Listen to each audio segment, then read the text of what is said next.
أعوذ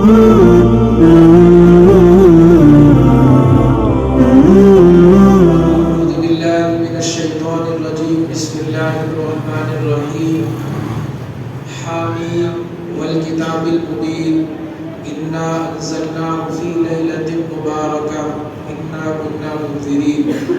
وقال تعالى إنا أنزلناه في ليلة القدر وما أدراك ما ليلة القدر ليلة القدر خير من ألف شهر تنزل الملائكة والروح فيها بإذن ربهم من كل أمر سلام هي حتى مطلع الفجر.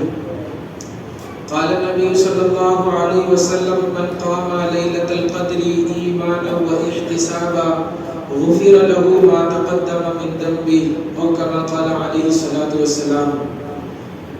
عزیز دوستو، بزرگوں، رمضان المبارک کا مہینہ اب اپنے آخری دور پر آنے والا ہے، آ رہا ہے، اور ہم بالکل آخری عشرے کے قریب ہو رہے ہیں۔ ہمارے اکابر بتاتے ہیں کہ رمضان المبارک کے جو 3 حصے ہیں، پہلے حصے کو دہ روا کہا جاتا ہے، یعنی یہ عشرہ اور یہ 10 دن چل کر جاتے ہیں، اس طرح جاتے ہیں کہ ان کا جانا ہمیں پتہ چلتا ہے۔ پھر آخری جو دوسرے حصے کے جو 10 دن آتے ہیں انہیں دہ روا کہا جاتا ہے، یعنی یہ جو 10 دن ہیں یہ دوڑ کر جاتے ہیں، ان کا جانا تھوڑا کم پتہ چلتا ہے۔ اور جو آخری 10 دن ہیں انہیں دہ پردہ کہا جاتا ہے، یعنی اڑ کر جانے والے دن، یہ اس طرح چلے جاتے ہیں کہ پتہ ہی نہیں چلتا۔ لیکن ہم جس دور سے گزر رہے ہیں، وقت کی بے برکتی دیکھیے، یہ ہماری بدنصیبی دیکھیے کہ وقت ہمیں کبھی بھی پتہ نہیں چل رہا ہے، نہ شروع کے 10 دن پتہ چل رہا ہے، نہ بیچ کے 10 دن پتہ چل رہا ہے، اور نہ ہی آخری 10 دن پتہ چلیں گے۔ یہ بدنصیبی ہے کہ ہم قیامت کی نشانیوں میں سے چل رہے ہیں، جس میں وقت سے برکت کو اٹھا لیا گیا ہے۔ رمضان المبارک کا پورا خلاصہ یہ آخری 10 دن ہی ہے۔ 10 دن میں جو عبادت ہے، اعتکاف کی عبادت ہے، شب قدر ہے، وہ بھی آخری 10 دن ہی میں ہے۔ اس لیے ہمیں چاہیے کہ ہم اس 10 دن کی قدر کریں۔ اس 10 دن میں جو عبادت کی جاتی ہے، ایک عبادت اعتکاف کی ہے، جو نبی کریم صلی اللہ علیہ وسلم کی سنت مبارکہ اور عادت مبارکہ رہی کہ آپ نے اعتکاف فرمایا ہے۔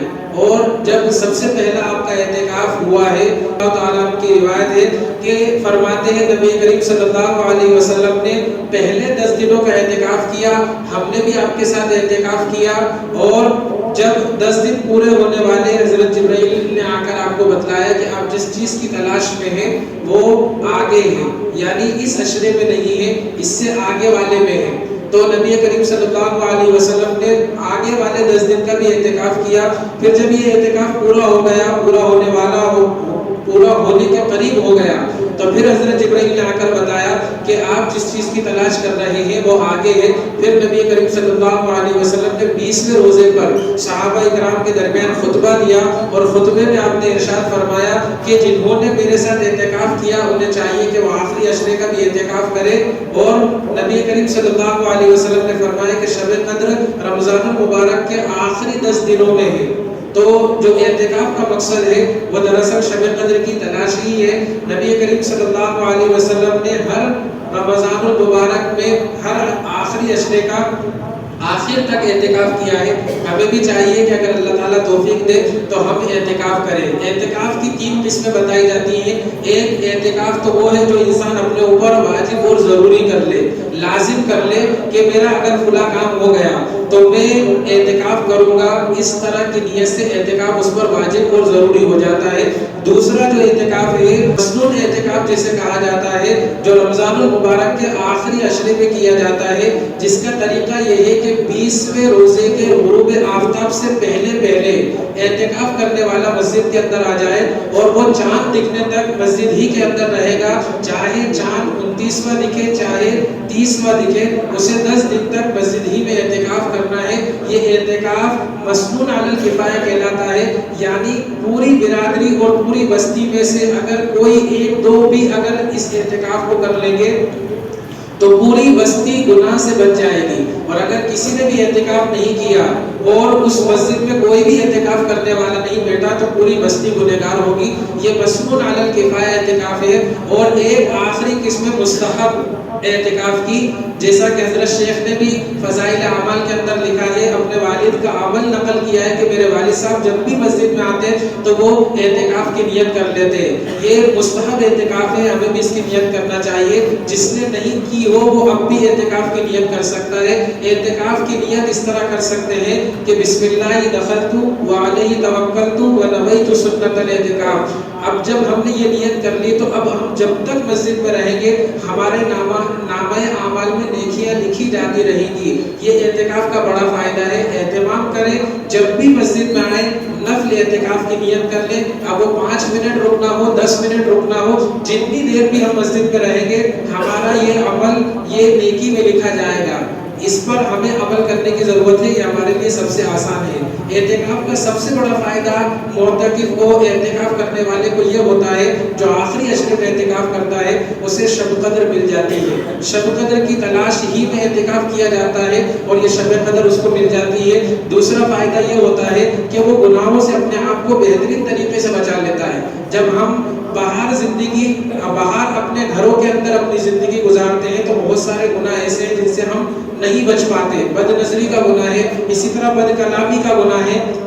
دو لوگ ملیں گے تو کچھ غیبتیں ہو جائیں گی، کچھ ایک دوسرے کا مذاق ہو جائے گا، کچھ ایک دوسرے پر الزام لگانا ہو جائے گا. لیکن جب اعتکاف آدمی کرتا ہے تو اس طرح کی اس کی کسی سے خاص ملاقات نہیں ہوتی اور بد نظری سے بھی وہ بچ جاتا ہے کہ وہ اپنے اندر مسجد ہی کے اندر اپنے آپ کو رکھتا ہے اور چار دیواری ہی اس کی نظروں کے سامنے رہتی ہے، جس کی وجہ سے عبادت میں بہت زیادہ شوق اور ذوق کے ساتھ وہ عبادت کا اہتمام کرتا ہے.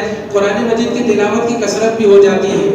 اب ہمیں یہ سمجھنا ہے کہ شب قدر کیا ہے. شب قدر اسی امت کی خصوصیت ہے. پچھلی کسی امتوں کو یہ رات اللہ تعالیٰ نے نہیں دی ہے اور یہ نبی کریم صلی اللہ علیہ وسلم کی برکت سے اس امت کو ملی ہے. یہ ہمیں شکر ادا کرنا چاہیے کہ نبی کریم صلی اللہ علیہ وسلم کی وجہ سے اس امت کو بہت ساری ایسی چیزیں مل گئی ہیں جو پچھلی امتوں کو نہیں ملی. یہ اس امت کا اعزاز ہے. شب قدر ایک غلطی ہم سے بولنے میں یہ ہوتی ہے کہ ہم کہتے ہیں شب قدر کی رات. یہ ایسا ہی ہے جیسا کہ آب زمزم کا پانی. شب کے معنی رات کے آتے ہیں. اب اگر بولیں گے شب قدر کی رات تو اس کا مطلب ہو جائے گا کہ قدر کی رات. آب زمزم کا پانی یعنی زمزم کے پانی کا پانی، جو کہ غلطی ہے بولنے میں ہو جاتی ہے. ہمیں اس کا خیال رکھنا چاہیے. اللہ تعالیٰ ہمیں صحیح بولنے کی بھی توفیق دے، صحیح سمجھنے کی بھی توفیق دے. تو یہ غلطی ہے، ہمیشہ خیال رکھیں یا تو شب قدر بولے یا قدر کی رات اس کو بولے. تو یہ غلطی تھی جس کی طرف اشارہ کیا گیا. قدر کے 3 معنی بتائے جاتے ہیں. قدر کا ایک معنی تو عظمت اور احترام کے آتے ہیں، جیسا کہ ہم بولتے ہیں کہ فلاں کے نزدیک میری بڑی قدر ہے، یعنی میری بڑی اہمیت ہے، بڑی عزت ہے. اور اس رات، یہ رات چونکہ بڑی عظمت والی ہے اور اس کی عظمت کے لیے اتنی بات کافی ہے کہ اللہ تعالیٰ نے قرآن مجید کے اندر اس کے لیے مستقل ایک سورت کو نازل فرمایا. انا انزلناہ فی لیلۃ القدر. یہ پوری سورت شب قدر کی اہمیت، عظمت اور برکت کو بتلاتی ہے کہ یہ کتنی عظمت اور برکت والی ہے.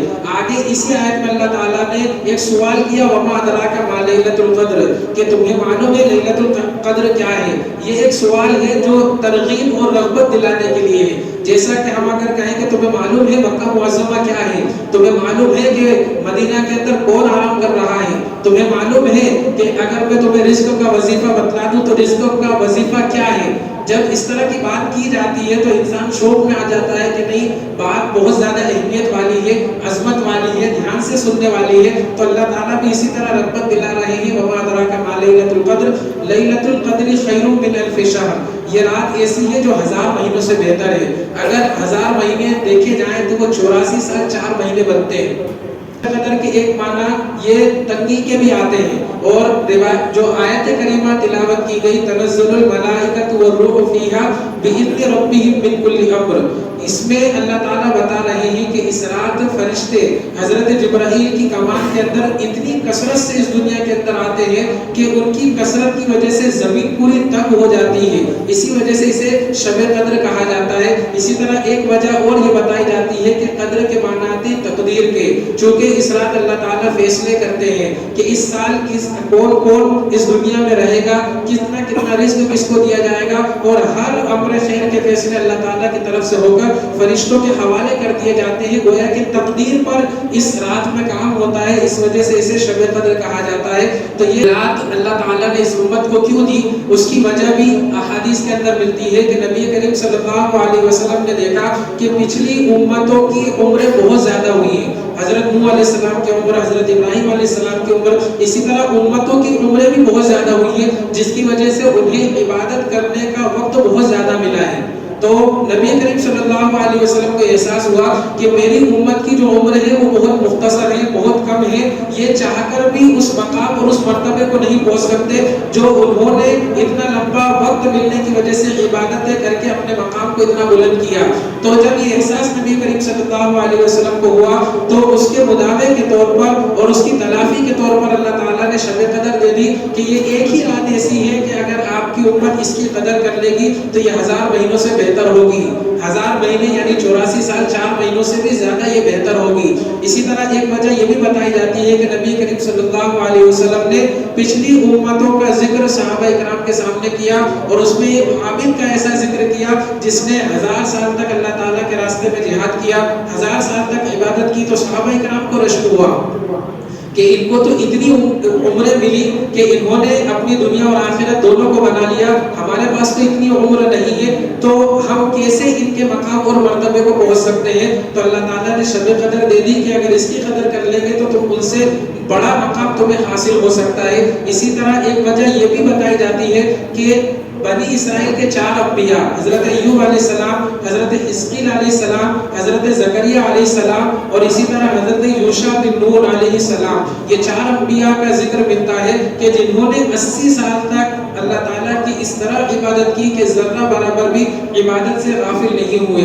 جب یہ بات صحابہ کرام کے درمیان آئی یا نبی کریم صلی اللہ علیہ وسلم نے جب بیان فرمائی تو آپ کو احساس ہوا یا امت نے اس احساس کا اظہار آپ کے سامنے کیا تو اللہ تعالیٰ نے شب قدر دے دی کہ شب قدر ایسی ہے کہ اگر اس کی قدر کر لی جائے گی تو یہ تمہارے لیے 84 سال اور 4 مہینے سے زیادہ یہ بہتر ہے. اس لیے ہمیں چاہیے کہ ہم اس کے پانے کی بالکل انتظار کریں، موقع ملے اس کی پانے کی ہم کوشش کریں، پوری کی پوری کوشش کریں. شب قدر جب اتنی عظمت اور برکت والی ہے تو پھر اس کی تعین امت سے اٹھا کیوں دی گئی، اسے بتا کیوں نہیں دیا گیا؟ جس طرح شب برات کے بارے میں ہم سب جانتے ہیں کہ 15ویں شعبان یہ شب برات ہے، تو اسی طرح شب قدر کے بارے میں بھی تعین کیوں نہیں کی گئی؟ تو اس کا جواب یہ ہے کہ شریعت کا منشا یہ ہے کہ ہر وقت امت عبادت میں مشغول رہے. 50 نمازیں جو اللہ تعالیٰ نے معراج کی رات میں دی تھی تاکہ یہ امت عبادت میں مشغول رہے، لیکن پھر ہماری کمزوری کو مد نظر رکھتے ہوئے اللہ تعالیٰ نے 50 کو 5 میں بدل دیا.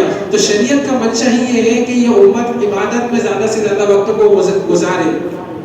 اب اگر شب قدر کے بارے میں بتا دیا جاتا کہ یہ 27ویں شب کو ہوگی یا 25ویں شب کو ہوگی، 21ویں شب کو ہوگی، تو یہ امت ایسی ہے کہ صرف اسی دن عبادت کرتی، 21ویں شب کو ہی عبادت کرتی، 23ویں شب کو ہی عبادت کرتی اور دیگر شبوں میں عبادت نہیں کرتی. حالانکہ شریعت کا منشا یہ ہے کہ ہر وقت امت اس فکر میں گزارے کہ وہ نہ ہو آج وہ رات ہو سکتی ہے، اس لیے اس تعین کو اٹھا لیا گیا. اور اس کی تعین میں ایک واقعہ یہ بھی ملتا ہے کہ نبی کریم صلی اللہ علیہ وسلم کو اس کی تعین بتا دی گئی تھی کہ شب قدر اس رات ہوگی. جب آپ امت کو بتلانے کے لیے نکلے تو 2 شخص ایسے تھے جن کا جھگڑا ہو رہا تھا اور ان کے جھگڑے کی صلح کے نتیجے میں وہ تاریخ آپ کے ذہن سے اٹھا لی گئی. نبی کریم صلی اللہ علیہ وسلم نے فرمایا کہ ہو سکتا ہو اس امت کے لیے اس میں خیر ہو، اس لیے اس تعین کو اٹھا لیا گیا. اب تمہیں چاہیے کہ آخری رمضان کے آخری 10 دنوں میں اس کو تلاش کرو. تو ہمیں چاہیے کہ ہم زیادہ سے زیادہ کوشش کریں اس رات کو تلاش کرنے کی، اور یہ رات کو پانے کا آسان طریقہ یہ ہے کہ اعتکاف کر لیا جائے. اعتکاف ہو جائے گا تو یقینی طور پر شب قدر مل جائے گی. اب ہر شخص اعتکاف نہیں کر سکتا تو کم از کم اتنا تو کر سکتا ہے کہ وہ ہر آخری 10 دن بلکہ پورے رمضان میں یہ معمول ہونا چاہیے کہ ہم جب رات میں سوئیں تو 2 رکعت پڑھ کر سوئیں، اللہ تعالیٰ کے ذکر اذکار کرنے کے بعد دعا مانگے اللہ تعالیٰ سے کہ ہم سے دن بھر میں جو بھی غلطی کوتاہی ہوئی ہو اللہ تعالیٰ اسے معاف کرے. اور پھر جب ہم صبح بیدار ہوں تو تہجد کی 2 رکعت 4 رکعت جتنی توفیق ہو اتنی پڑھ لیں. جب ہماری ہماری رات کا آغاز عبادت سے ہوگا. جب ہم سو رہے ہوں گے تب ہماری عبادت ہو جائے گی, اور جب ہم اٹھ رہے ہوں گے تب ہماری عبادت ہو جائے گی. تو یہ ایسا ہی ہو جائے گا کہ شب قدر میں سے ہم نے کچھ نہ کچھ پا لیا. اگر ہم روزانہ کریں گے تو رمضان المبارک میں شب قدر یقینی ہے, اور آخری 10 دنوں میں تو اور زیادہ یقینی ہے, اور طاق دنوں میں تو اور زیادہ یقینی ہے. تو ہم شب قدر کو پانے والے ہو جائیں گے. ابن ماجہ کی روایت ہے کہ اگر کسی نے شب قدر کے ایک حصے کو بھی نہیں پایا, پوری کی پوری شب قدر ایسے کے ایسے ہی گزار دی, اور ذرا سا بھی حصہ اسے نصیب نہیں ہوا, تو وہ ایک بڑے خیر سے محروم ہو گیا. اس لیے ہمیں چاہیے کہ ہم اس کے حصے سے ہم فائدہ اٹھائیں. جو بھی عبادت ہمارے لیے مقدر ہو جائے ہم اس کو کریں اور اس سے فائدہ اٹھائیں. اس سے ہماری دنیا اور آخرت دونوں بنے گی. اسی طرح ہم اپنی معاصی یعنی گناہوں اور نافرمانیوں سے بھی توبہ کریں. یہ جو پورا مہینہ ہے یہ دعاؤں کا مہینہ ہے. اس امت نے دعا کرنا چھوڑ دی ہے. اسی طرح معصیت میں ہم لگ رہے ہیں, گناہ ہم سے ہو رہے ہیں. گناہوں کا اثر انسان کے دل پر پڑتا ہے, جس سے دل کالا ہو جاتا ہے, جس کے نتیجے میں انسان چاہ کر بھی عبادت نہیں کر پاتا. نماز پڑھنے کو دل تو چاہ رہا ہے لیکن ہمت نہیں ہو رہی کہ کیسے نماز پڑھے, کیسے تلاوت کرے. یہ اسی کا نتیجہ ہے کہ ہم گناہوں میں اپنے آپ کو لگا لیا ہے. حضرت سلیمان علیہ السلام کا واقعہ ملتا ہے, وقت کے پیغمبر ہیں, اتنے بڑے پیغمبر ہیں کہ جتنی بڑی بادشاہت آپ کو ملی اتنی کسی اور کو نہیں ملی. لا ينبغي لأحد من بعدی کے الفاظ قرآن مجید میں ملتے ہیں کہ ایسی سلطنت اور بادشاہت مجھے دیجیے کہ نہ مجھ سے پہلے کسی کو ملی ہو نہ میرے بعد کسی کو ملے. آپ اندازہ لگائیے کہ ہوائیں تک آپ کا حکم مانا کرتی تھی. آپ کو کہیں جانا ہوتا تھا تو آپ کو ہوا اڑا کر لے جایا کرتی تھی. 1 مہینے کا مسافت والا جو سفر ہوتا تھا وہ ہوا آپ کو پل بھر میں لے جایا کرتی تھی. فرشتے اسی طرح چرند اور پرند اور جنات آپ کی باتوں کو سنا کرتے تھے. کتنے بڑے پیغمبر ہیں اور کتنے برگزیدہ اللہ تعالیٰ کے بندے ہیں. ان کے بارے میں ملتا ہے کہ انہوں نے ایک مرتبہ اپنے تاج کو لگایا, امامے کو لگایا تو وہ ترچھا ہو گیا. سیدھا کرنا ہے سیدھا نہیں ہو رہا. پھر آپ نے اتار کر پھر لگایا, پھر وہ ترچھا ہو گیا. 3 مرتبہ ایسا ہوا تو آپ کو احساس ہوا کہ مجھ سے کوئی غلطی ہو رہی ہے. فوراً سجدے میں گئے, اللہ تعالیٰ سے معافی مانگی, پھر اپنے امامے اور تاج کو لگایا, وہ تاج سیدھا ہو گیا. معلوم ہوا کہ گناہوں کا اثر ظاہری طور پر بھی دکھتا ہے اور انسان کی زندگی پر بھی اس کا اثر پڑتا ہے. حضرت ابراہیم بن ادہم کے بارے میں ملتا ہے, وہ فرماتے ہیں کہ جب میرا جانور شوخی کرنے لگتا, بدکنے لگتا تو مجھے احساس ہو جاتا کہ ہو نہ ہو مجھ سے کوئی غلطی, کوئی چوک, کوئی گناہ ہوا ہے جس کے نتیجے میں یہ جانور میری نافرمانی کر رہا ہے. جو ہمارے ہاتھ کے نیچے ہے, جو جانور ہماری ماتحتی میں ہے, ہمارے گناہوں کی وجہ سے ہماری نافرمانی کر رہا ہے. تو سوچئے کہ ہم سے کتنی بڑی نافرمانی ہو رہی ہے اور ہم اللہ تعالیٰ کے حضور کیا جواب دیں گے. اس لیے ہمیں چاہیے کہ ہم گناہوں سے توبہ کریں. انسان کی زندگی پر اس کا بڑا اثر پڑتا ہے. نبی کریم صلی اللہ علیہ وسلم حدیث پاک میں ملتا ہے انه لیغان علی قلبی حتی استغفر اللہ فی اليوم 100 مرۃ, کہ میرے دل میں بھی خیالات آ جاتے ہیں, وساوس گناہوں کے آ جاتے ہیں. انبیاء اس چیز سے بچے ہوئے نہیں ہیں. حضرت یوسف کے بارے میں قرآن مجید میں ملتا ہے وَلَقَدْ هَمَّتْ بِهِ وَهَمَّ بِهَا, جس وقت زلیخا نے گناہ کے لیے آپ کو بلایا تو گناہ کا خیال آپ کے دل میں بھی آ گیا. تو انبیاء بھی اس چیز سے محفوظ نہیں ہے, لیکن طرز عمل آگے بتا رہا ہے حتی استغفر اللہ, میں اللہ تعالیٰ سے استغفار کرتا ہوں فی اليوم 100 مرۃ, کہ 100 مرتبہ میں اللہ تعالیٰ سے استغفار کرتا ہوں. سوچئے ہمیں کتنا استغفار کرنے کی ضرورت ہے, جب نبی کریم صلی اللہ علیہ وسلم جن کے بارے میں خود قرآن مجید کہہ رہا ہے لیغفر لک اللہ ما تقدم من ذنبک, کہ اللہ تعالیٰ نے آپ کے اگلے پچھلے تمام گناہوں کو معاف فرما دیا, اس کے باوجود آپ کا یہ عمل ہے. ہمارے سامنے روایتیں موجود ہیں. ام المؤمنین حضرت عائشہ صدیقہ رضی اللہ تعالیٰ عنہا فرماتی ہے کہ آپ اتنا لمبا سجدہ کرتے کہ مجھے احساس ہونے لگتا کہ کہیں کچھ اور بات تو نہیں ہو گئی. اتنا لمبا قیام کے پیر مبارک میں سوجن آ جایا کرتی تھی. تو آپ سوچئے ہمیں کتنا رات جاگنے کی ضرورت ہے, ہمیں کتنی عبادت کرنے کی ضرورت ہے. اسی طرح پچھلی بار بھی بتایا گیا کہ قرآن مجید سے ہم اپنا ایک خاص تعلق بنائیں. قرآن مجید کے ساتھ جیسا تعلق ہمارا ہونا چاہیے ویسا نہیں ہے. ہمارے بزرگ کس طرح قرآن مجید کی تلاوت کا اہتمام کرتے تھے, لیکن ہم میں وہ تعلق نہیں ہے. آج اس مجلس میں کتنے ہی وہ ہوں گے کہ رمضان المبارک آج جیسے 19 روزے ہو گئے تو 19 پارے بھی ہمارے نہیں ہوئے ہوں گے. ایک پارا بھی ہمارے لیے پڑھنا مشکل ہو رہا ہے. آج آج ہم بڑے سے بڑا اگر ہمیں کوئی بزنس کا کوئی کام مل جائے تجارتی، وہ کتنا ہی بڑا ہو، ہم ایک تو پورا ٹائم ٹیبل بنا لیتے ہیں اور اس کو 24 گھنٹے میں اگر ہمیں اس کو پورا کرنا ہے تو ہم اسے 23 گھنٹے میں پورا کر لیں گے، 12 گھنٹے میں پورا کر لیں گے، پورا نظام ذہن کو اس طرح تیار کر لیتے ہیں کہ یہ کام مجھے کرنا ہے، لیکن نہیں تیار کرتے تو اس لیے نہیں کرتے کہ مجھے تلاوت کرنا ہے۔ اگر ہم اپنا ذہن بنا لیں گے تو ابھی بھی دن گئے نہیں ہے، ابھی بھی دن ہمارے پاس موجود ہے، 12-13 دن میں بھی اگر ہم 2-3 پارے کر بھی اگر اپنا معمول بنائیں تو ہم قرآن مجید کو مکمل کر سکتے ہیں، اور ہمارے لیے ضروری ہے۔ آج ہم پر جو حالات آ رہے ہیں وہ اللہ تعالیٰ سے ہمارا رشتہ ٹوٹ چکا ہے، دوری بن چکی ہے، جب دوری ہو گئی ہے تو پھر ہم پر حالات آ رہے ہیں۔ ہمیں ضرورت ہے کہ ہم اپنے رشتے کو اللہ تعالیٰ سے مضبوط بنائیں، اللہ تعالیٰ کے قریب ہوں، اور اللہ تعالیٰ کے قریب ہونے کا سب سے بہترین ذریعہ قرآن مجید کی تلاوت اور نفل عبادت کا قیام ہے، اور نفل نمازوں کے سجدے ہیں۔ جتنا بندہ نفل نمازوں کے سجدے سے اللہ تعالیٰ کے قریب ہوتا ہے اتنا کسی اور چیز سے نہیں ہوتا۔ اللہ تعالیٰ ہم تمام کو کہنے سننے سے زیادہ عمل کی توفیق عطا فرمائے۔ وآخر دعوانا الحمدللہ۔